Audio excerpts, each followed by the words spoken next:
Hi there, welcome to Floating in Dreams. Welcome to Drugstore Week installment number 4, and today we're talking about all things eyes.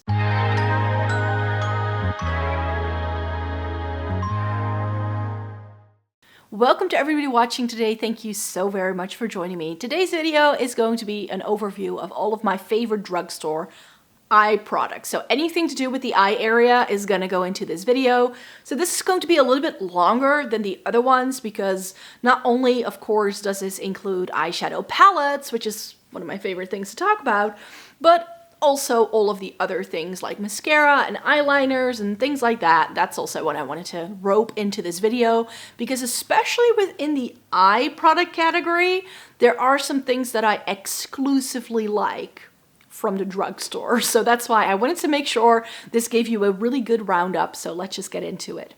Before we do that though, I would like to introduce myself. My name is Maaike. I live in the Netherlands. I have fair skin with a cool to neutral undertone, and this greatly influences my makeup preferences. I have been reviewing makeup for more than a decade. I love eyeshadow palettes, essence, and Catrice, and getting the use out of my makeup. So if that's something you're interested in, then I hope you'd like to consider subscribing.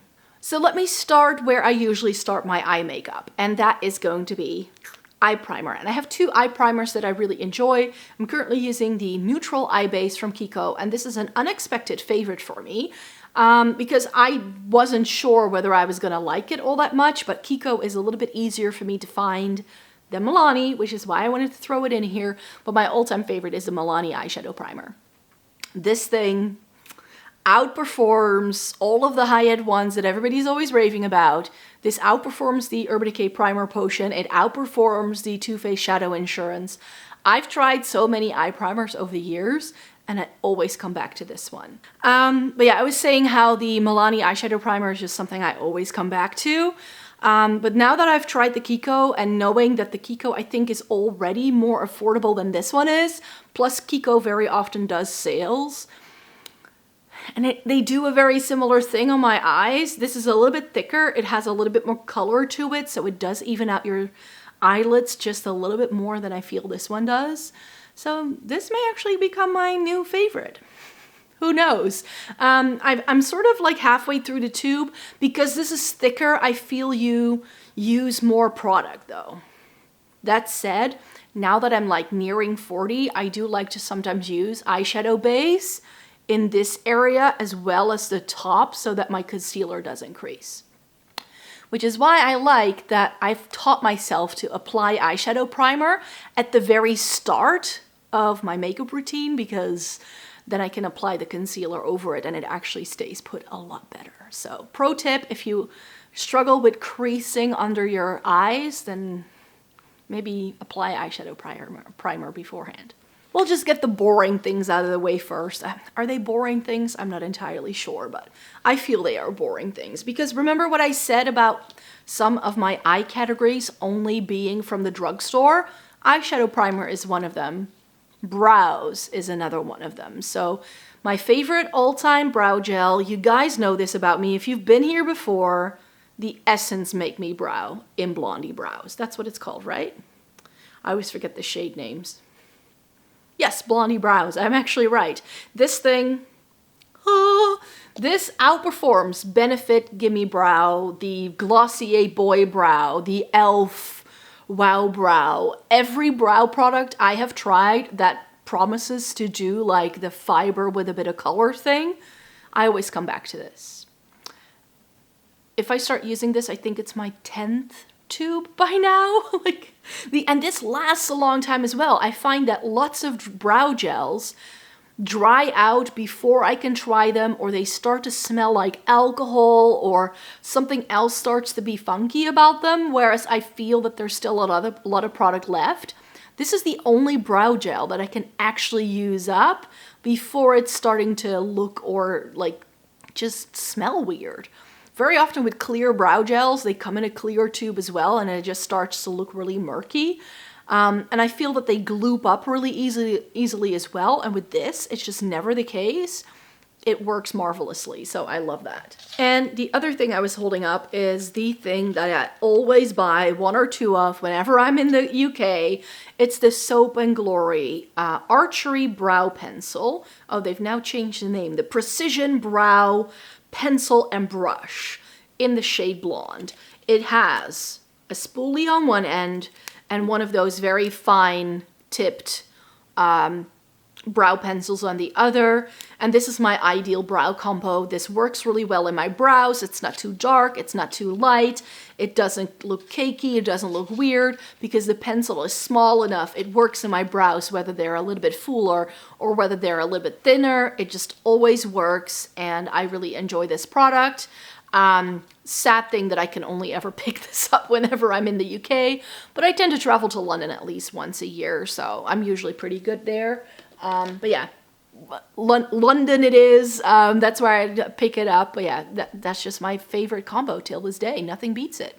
I've tried so many brow products, from brow gels and brow waxes and pomades. Like I've tried every brow trend that we've had. The soap brow thing, tried that for a hot minute. I always come back to these two products. I just do. More products that I feel you don't need to splurge on. Mascara. All of my favorite mascaras are from the drugstore, and I just so happen to always have my favorites on hand, and I'm very loyal to them. I'm not someone who likes to try out a lot of mascara. I don't know why. It's one of those things, like, I think that if I were to do like regular mascara reviews of all the new things, I think that could like really be a good thing on my blog and also here on the channel. But I'm just someone who doesn't try out a lot of mascaras. When I find a mascara I like, I just, whenever it's on sale or if I can get my hands on it, I just buy it again. And I'm never really interested in any of the new mascara releases because I know these work. So I have the infamous Essence Lash Princess. By the way, I did a short with my favorite drugstore mascaras. So save for the newer one that I haven't shown you yet, I have a video up where I show all 4 of these, what the brush looks like. Some of these are unopened, so I'm going to keep them unopened because else they dry out really quickly. But this one, especially this one, dries out really quickly. Whenever I open this, I feel like I can use it for about 6 to 8 weeks, and then it's like done. Then it's too dry to be using. That's the only downside to Essence as a mascara brand. They are affordable, but I do feel they don't last as long as, for instance, the Maybelline ones. Just saying. And since mascara is a product that, you know, if you leave it sitting too long, it could give you an eye infection really easily because it gets so close to your eyes. You're supposed to not use them beyond the like 3 to 4 month period anyway. So why spend 30 euros on a mascara when you can find good ones at like a much more affordable price point? So the Essence Lash Princess, I really like what this does for my lashes. I know that everybody likes this. I only like the green one, the false lash effect one. That's the only one I liked. I've also tried the purple one. Wasn't the same. I liked how this gives a little bit of length and volume at the same time. I enjoy the brush. It's not too big and ginormous because my eyes are quite small, so these really big mascara brushes only end up smudging everywhere anyways, and this one I do really like for that reason. A mascara I always have in my Shop My Stash is the Catrice Glamantol Waterproof Mascara, and the way I use this is why actually every mascara works for me. It's this baby. I like more volumizing mascaras to add volume to my lashes. I have naturally curly and long lashes. In fact, yeah, you can't really see it, but when I really when I apply mascara, I need to be very careful that it doesn't get into my brows. That's how long my lashes are, and they have a natural curl. I've never used a lash curler in my life. I don't have sparse lashes. I've got really good lashes, which is why I don't think I'm the right person to be testing out mascara to begin with. This one is open, so this I can show you.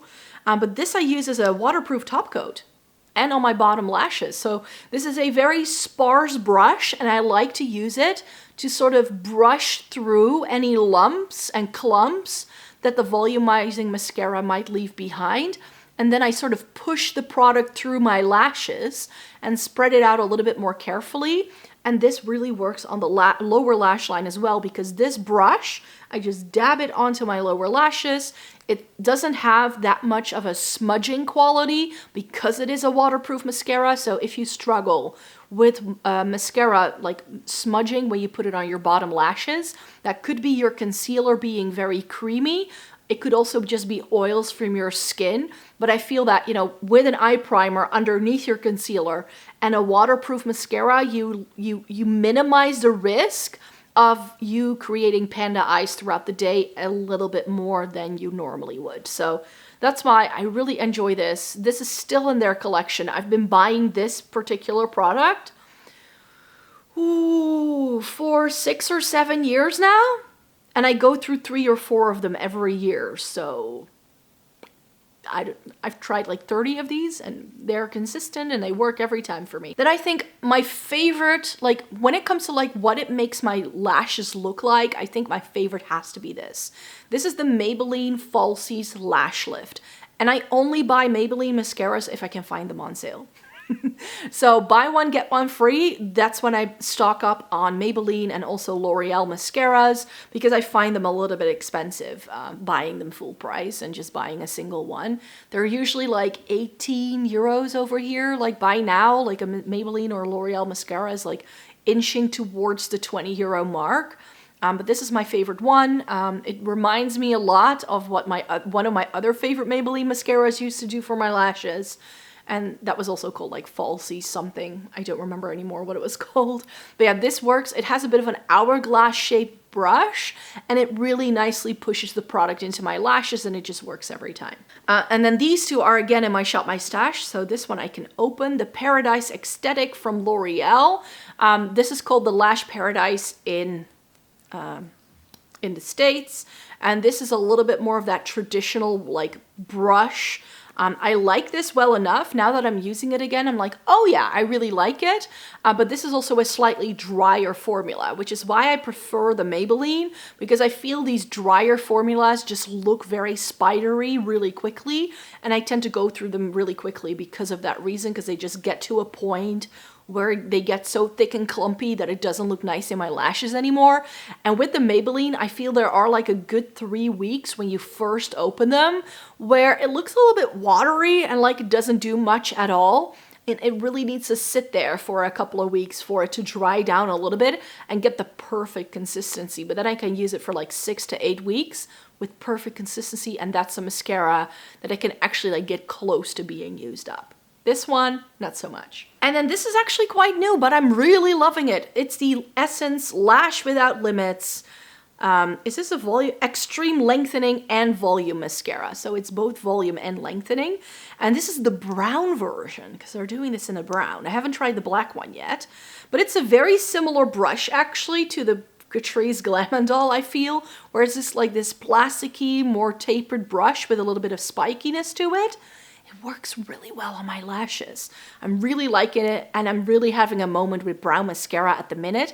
I also have now bought the Lash Paradise from L'Oreal in their brown version. And I think I also have a Maybelline mascara in a brown, but I bought them over the past couple of months when there were some sales going on. But yeah, this, I really, really like the look of this. I hope the black one is as good as this one though. I haven't tried that one enough yet, but the brown one, I really enjoy. And for a similar reason as the mascara, eyeliners. I don't want to splurge on an eyeliner. I'm not a liquid liner kind of gal to begin with, because I have hooded deep set eyes. It doesn't really go with my eye shape.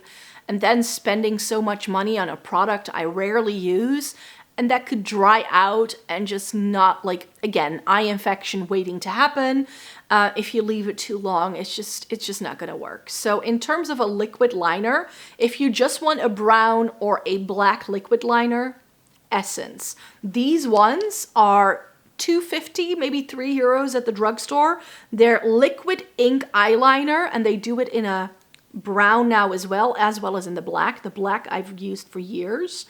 And it's like a traditional brush tip eyeliner, which you might think, but it's a little like, it's a little bit more stiff. Like, it doesn't have any hairs.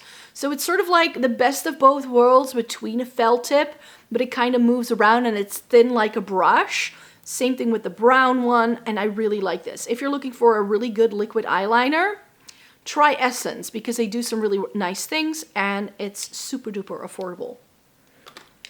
They also do some really nice pens, but if you want an eyeliner pen, I'd say Kiko, because they do some fun colors. I have their blue, their green, and their brown. I was gifted their black one with my last purchase because it was a freebie. And these are really nice as well. Kiko, I would say, is better for their felt tip sort of eyeliner pens. If you're looking for a more traditional eyeliner, I would go with Essence because I like those better. But yeah, these are lovely. And then, of course, we need to talk single shadows. Single shadows in a pan at the drugstore isn't really a thing, I feel, so I don't have any of those in because it's mainly indie brands. But the drugstore can do some really good single eyeshadows. Some of them as a cream, some of them as a stick, some of them as a liquid, whatever. They have a couple of really stunning things. The Kiko eyeliner sticks, eyeshadow sticks, I should say. These are lovely. These are two of the shades I used most recently when I did a full face of Kiko last week. I used both shade 14 and 20 in my look. This is what the shades look like a mauve tone and a grayish taupey tone, and I really, really enjoy these.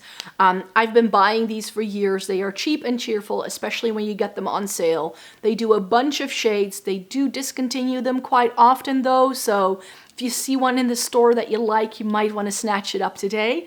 Just saying. And these last really well as well because the packaging has a really nice satisfying snap. So I have found even the ones that I've used for a really long time are still good to go because I always make sure I click them shut really nicely.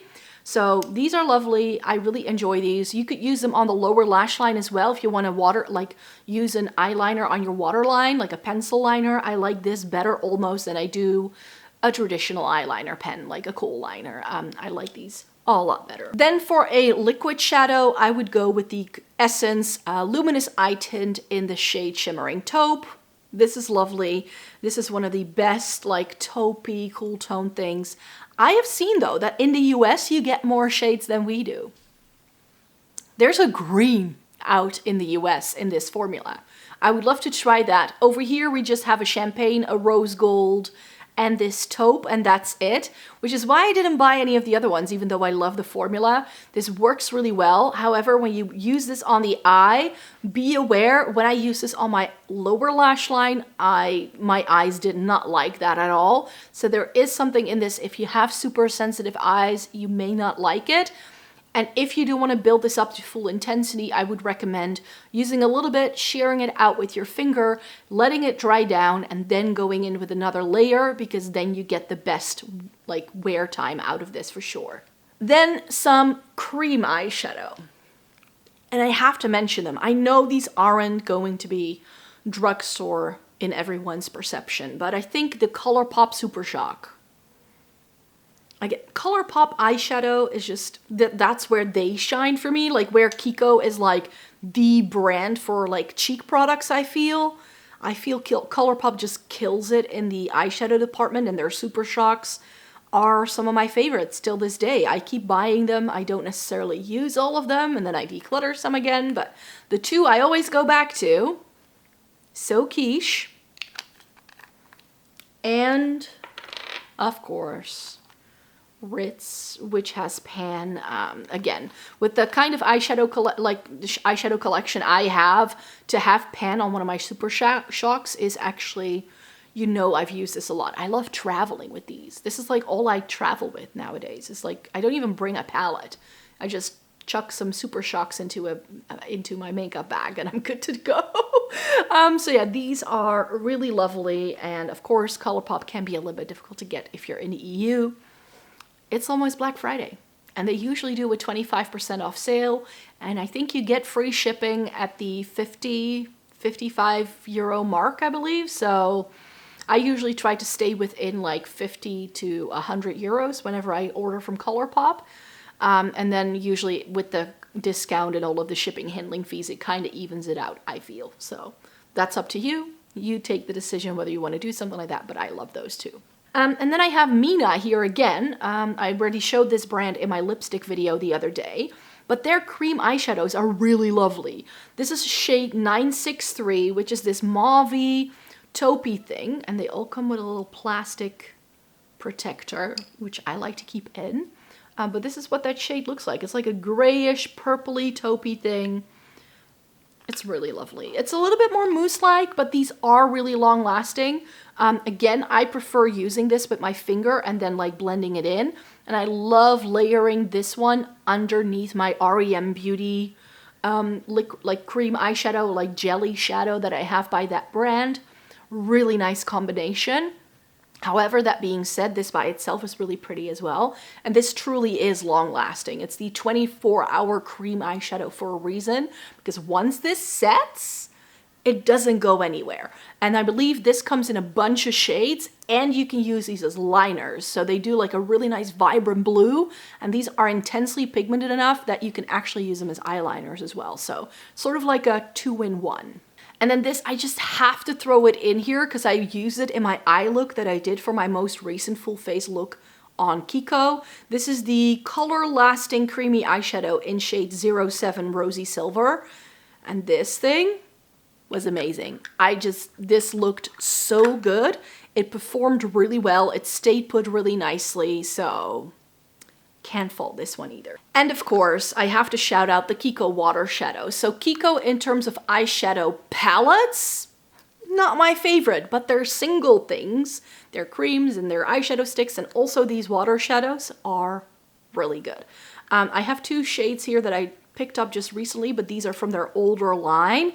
This is shade 228, which is like dark taupe or something. And then they also have 227, which is light taupe. And these are really nice. They are wet to dry eyeshadows, so you can use them dry for a more satin finish. But if you want to intensify these, just pick something up with your brush, spray it with a bit of MAC Fix Plus. That's how I like to use a wet shadow, and then tap it on, and then you will intensify the shimmer for sure. So this is a really nice formula. They've just redone the entire line. The one that I have from the new line reminds me a lot of what the old line had to offer, but they did discontinue a lot of the shades. But for the time being, if you're in the EU, Kiko is allowed to still sell the old packaging until it runs out of stock. So you could still get these as long as they still sell them. So those were all the single bits, all the things that go on around the eyes that are on the palette. Let's move into palettes. And in terms of palettes, I have 8 recommendations here, mainly for brands to look into and like types of palettes from brands. And there are also some particular things I'd like to show you. But when it comes to drugstore brands, in terms of eyeshadow, again, like with the lipsticks, I'm a little bit of a snob. I think that if you're looking for really special, really great eyeshadow, that indie or high-end is usually where it's at. I mean, my favorite formulas are like Natasha Denona. That's like one of my favorite formulas. I really enjoy Fantasy Cosmetica. Viseart is another favorite. Lisa Eldridge, Victoria Beckham.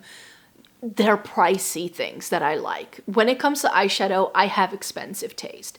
That doesn't mean that eyeshadow palettes cannot be good at the drugstore or at a lower price point, but I have often found that with cheaper eyeshadow palettes, that there's always something I don't like about it.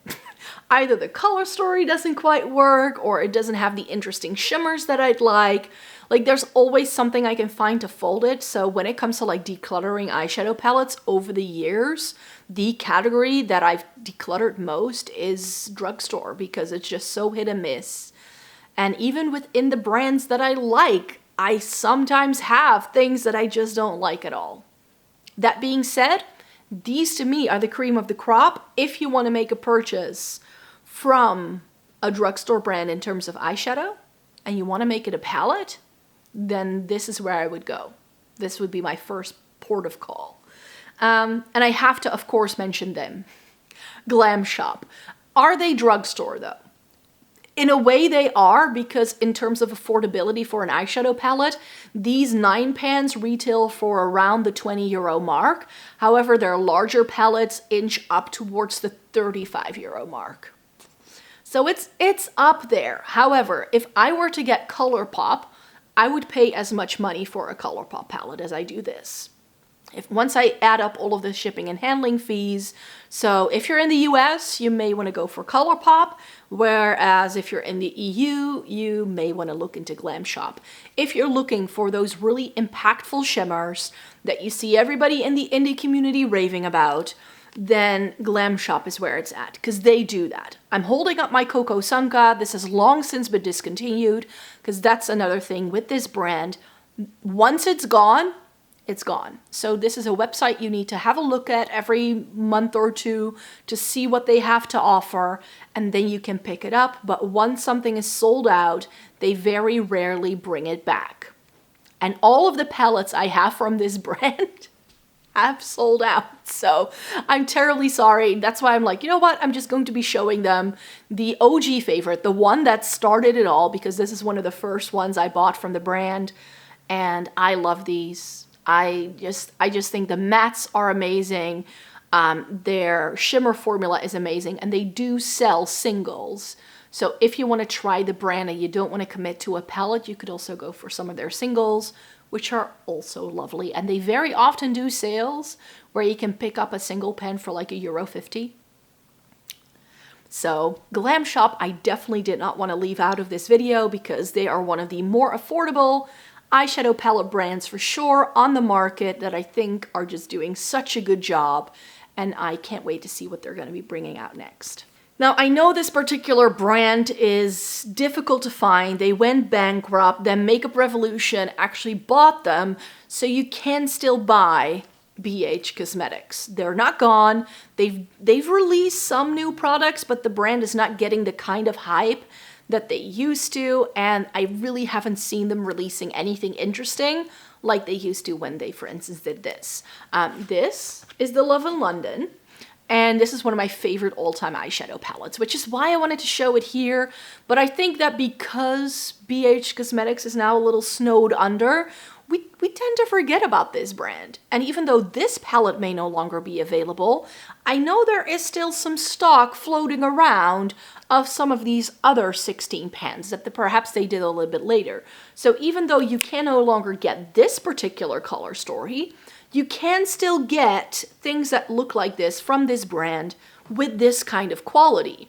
And BH Cosmetics, again, this 16 pan at the time was around $17.50, so under the €20 mark, which to me is great in terms of like a drugstore priced eyeshadow palette. So BH Cosmetics, even though they are a little bit harder to find by now, they're not as saturated as they were a couple of years ago. But I was like, you know what? If there is an affordable eyeshadow formula that I still rate very highly in my collection, even though a lot of the palettes I own are no longer available, but that I think are still very consistent in terms of the quality that I've seen them do in other palettes in the same line, I think you're gonna enjoy these. If you find a couple of them that you might like, I think you might be really into them. However, BH Cosmetics, of course, went bankrupt for a reason, and I don't know how long this brand is still going to be around, or how, you know, what new things we can expect from this brand. So that's just a bit of a shame, because BH was doing a really good job, and I just wanted to give them a shout out here. Another brand doing a good job is e.l.f., and this is a very unsuspecting favorite. This palette came out as a limited edition palette for Christmas last year. And they are now doing eyeshadow palettes that look a lot like this. So in the regular lineup from e.l.f., you can find palettes that look like this. But this particular color story, which is called the Celestial Winter, is no longer around. Maybe they're re-promoting it. Who knows? They could. I don't know. I haven't looked at the e.l.f. website in a while. But yeah, I tried this for a full face of e.l.f. last February, and I loved it. It has a lot of really good shades. It's very pastel heavy, and it's that winter sort of vibe. They are doing a palette in the current lineup, which is a little bit more purple heavy, that looks similarly to it, but it doesn't have the really beautiful duochrome, which really made me fall in love with this palette. So yeah, e.l.f. is back in the game with their eyeshadow palettes. And to be quite fair, I haven't heard a lot of people talking about these palettes yet, so it needs a little bit more loving. Check out e.l.f. if you want something much more affordable than other things. And I never thought I would live to see the day, but I fell in love with an Essence palette. And now that I've tried it, I can actually no longer find this anywhere. And according to the Essence website, this is still part of their current collection, so you should be able to still find it, but it's the Cool Nude edition. I tried this in October because I completely missed it. They launched this line, I think in the springtime, or maybe a year ago or so, and I just completely missed it. And then I looked at it on the website, I'm like, that looks quite interesting. And this is one of those palettes that is a little bit deceiving when you look at it. And in terms of what this did, I was like, I haven't found a cool toned eyeshadow palette at this price point that isn't just a bunch of grays, because it perhaps looks like it, but this is taupe. This silvery shade works really well with the taupe, actually. This is quite gray, but here you get some pinky tones. And then you also get some lighter things to sort of, you know, blend things out and do all that. It was really successful for me. I really love the looks that came out of it. It may seem a little bit random, but if you've never tried it, check it out if you can find it, because this was actually really successful for me. And I really fell in love with this one. Something that I didn't fall in love with as much as I had expected, but I think given the price point and given how many options you have with these, I did really enjoy the MUA eyeshadow palettes that I picked up in London. However, the only downside to these was that they creased really badly on me. And I shouldn't call it creasing. It was more like the shadow just disappeared, like the shimmers this have. It looked really stunning going on in the morning, and then after a few hours, there was just nothing left. So I still want to try these with a glitter primer to make sure that maybe helps the longevity. However, I usually have no issues with eyeshadows disappearing on my lids or creasing. It's very rare for me for it to happen. And I think it is because these shimmers are just incredibly creamy. They very much remind me of the creaminess that you get in the Patrick Ta shimmers. You know, in the Major Dimension, you have this full row of shimmers and it's this very cream heavy sort of texture. That's what it reminds me of. I have the Enchantment palette, which is a little bit softer and a little bit more ethereal, whimsical, you could say, with like the pinks and purples that it has. Really lovely quality in the mattes especially. Like those were stunning. And I have to say, like, in a finger swatch, these shimmers are out of this world amazing. And then I also have Andromeda Skies, which looks a little bit more smoky and a lot darker than the Enchantment in the pan. But I found this sheared out beautifully on the lids, and it's quite possibly like a perfect, like cooler tone neutral leaning palette. This shade is absolutely stunning, but like I said, the shimmers did not last on my mobile lid. They just didn't. So I'm gonna have to make these work, but for the what?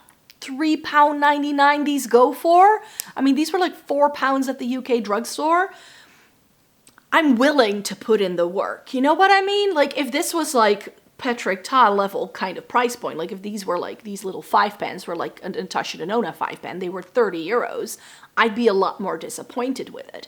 But at this price point, I'm like, these are unique, they have some really cool colors, they are super affordable, they have the kind of matte and shimmer quality initially that you find with indie brands and high-end palettes, that I'm like, you know what, I was super impressed with these upon first impression. I would like these to last longer so that they at least last a work day. However, with the kind of wear I had, I could very easily, like, because they're small enough as well that you could put them in a bag, you could very easily take your finger and reapply the shimmer all over your lid around lunchtime and you'd be good to go. But I do prefer it if eyeshadow lasts a little bit longer. That's why I still want to use them with the glitter primer to really give them a fair shot. I'm going to be trying that over the Christmas period, I think, when I have a little bit more time on my hands, but that's definitely the plan. But yeah, I just want to make these work because they are so affordable and they are so unique. Speaking of affordable 5 pans that I love, you guys know this about me, the Catrice 5 in a box. And they are now called Wow in a Box. They did a new one. The formula feels the same to me, but it was more peachy toned. I still really like these 3 shades the most. And if I travel with a palette, it's probably something like these guys. So I have Modern Smoky Look, which I actually bought a backup of. I never buy a second eyeshadow palette because I know I don't hit pan in them, but I knew they would discontinue this super quickly, and I was like, I cannot live my life without it. So modern smoky look, I have a backup of, which I normally don't do. Then the diamond lavender look, me in a palette, it's purpley gray and it's super fair. So this is not gonna work for people with deep skin tones, but I love mine. And then I have the soft rose look, which is like your rosy tones. I just love these. Really nice formula. They work really well. You don't get a bunch of product though. But those are like, what, $4.99 at the drugstore? Really nice, cheap and cheerful, easy to use. They do a ton of different shades. The golden nude look is a really, really nice, very neutral tone if you want to go for something smack in the middle. And I think they still do that one. Speaking of Catrice, I cannot talk about drugstore eyeshadow palettes and not mention this. And I know. It's gone. It was limited edition. You can no longer buy this. But in terms of good eyeshadow from the drugstore at such an affordable price point, because this 18 pan palette was 15 euros, and these shades feel and perform like a Huda Beauty eyeshadow palette that's 60 plus euros. Just saying, like this feels, performs, and looks on the lids like eyeshadow that is 4 times more expensive than this is. I don't know what Catrice put into this palette, but this was stunning. And I was like the only person on the internet raving about it, so I hope you didn't miss out on it. This was very weird as well because I wasn't able to find it online for the longest time. I only found this in my local drugstore at first, and by now you can no longer pick this up. So it's really sad that this is gone. It has some really nice cool tones, some warmth here in the middle, but everything is quite rosy leaning, a little bit plum, rosy, and taupe. That's sort of the vibe that we have going on in this palette. Really stunning fall colors. I used it again last month to give it another whirl to see if I liked it still as much till this day as I did last year when I first tried it, and the answer is yes. So if you missed out, I'm terribly sorry, but the drugstore can do incredibly good eyeshadow if they put their minds to it. And then finally, the last palette I want to mention is just, I don't think that with this brand you have to buy this particular palette, but this is the palette that made me fall in love with the brand again. And I'm talking about ColourPop. So I just mentioned Glam Shop being great for people in the EU. If you're in the US, I think ColourPop, in terms of like an affordable palette, just doesn't really get any better than that, doesn't it? And they do a bunch of releases, so you can just pick whatever release suits your makeup needs and you can have a palette. They do regular sales. So I'm holding up the Troublemaker because this was the palette I tried in the winter time after not loving a couple of the ColourPop palettes I tried over the years. Like, I think I got the Tinkerbell palette and the Off Quartz and I was like, nah, it's not the kind of quality I remember ColourPop being able to do. And then I tried this and I was like, this is what I like. So I now want the Cloud 9, which I'm thinking of picking up for Black Friday, but I'm not entirely sure yet because it's like the only thing I really want to get. It also just has to make sense, you know what I mean? So with ColourPop, I try to be a little bit more mindful of what I buy from them by now. But yeah, I think it's the best option if you're in the US and you want affordable makeup. In case you are wondering, where is Beauty Bay? I don't like the Beauty Bay formula. Yes, it's affordable makeup, but I think it's oversaturated and it's very difficult to blend, and I just prefer a blendable shadow over a super pigmented shadow. So that's why the Beauty Bay formula isn't here. I only still have the Book of Magic to have a Beauty Bay palette in my collection, but I did currently buy their new Metamorphic palette that came out for holiday this year. So I will be retrying the brand to see if I like them now a little bit better. So maybe if I do this video again in the future, I could include Beauty Bay, but if you're wondering, because I know that a lot of people think like, ooh, Beauty Bay has a lot of like super affordable eyeshadow palettes, but I feel they're just not quite right for me. So yes, that's it. Those are all of the eye products that I wanted to chat about with you from the drugstore and which I would consider my personal favorites. Let me know in a comment down below what your favorite eyeshadow products are or eye-related products are from the drugstore because I'm always looking to try new things. So drop me a line down below, and then I hope you really enjoyed this video. Thumbs it up if you liked it. Subscribe to the channel if you'd like to see more by me. I make several videos every single week. This was the end of drugstore week, so I hope you had as much fun watching these videos as I had putting them together. And then I hope to see you in my next video. Bye-bye!